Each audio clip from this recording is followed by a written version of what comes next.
Imam Yasin Abu Bakr has died.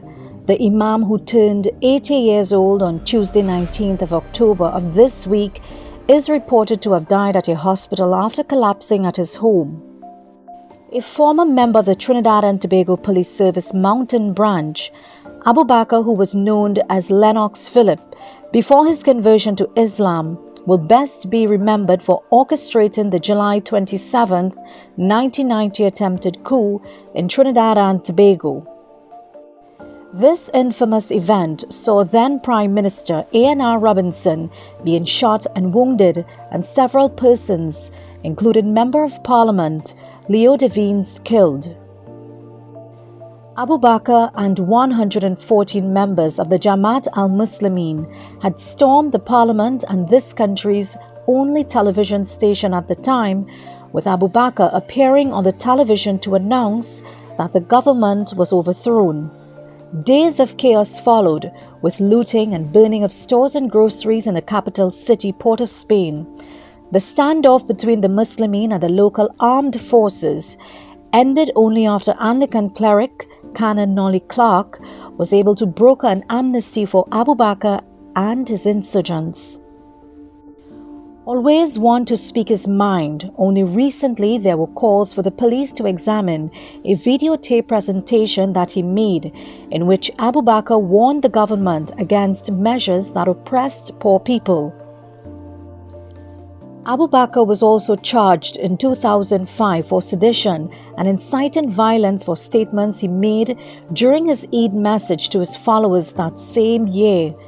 However, those charges were later dismissed by the court. Abu Bakr was one of the first locals to be converted to Islam in 1969, following the visit to this country of an Egyptian imam. He then journeyed to Libya as a guest of then-leader Muammar Gaddafi, where he learned more of the basic tenets of Islam. When he returned home to Trinidad, he founded the Jamaat al Muslimeen, or Party of Muslims. While a small number of Islamic scholars joined his group, Abu Bakr gained most of his followers from the local underprivileged community. He was able to recruit a large number of dispossessed black youth from off the streets and taught them discipline through the Islamic faith. Where local law enforcement officers feared not to go, Abu Bakr went.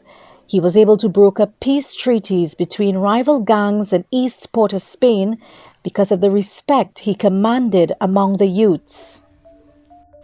A lot more can be written about this colorful character, Yasin Abu Bakr.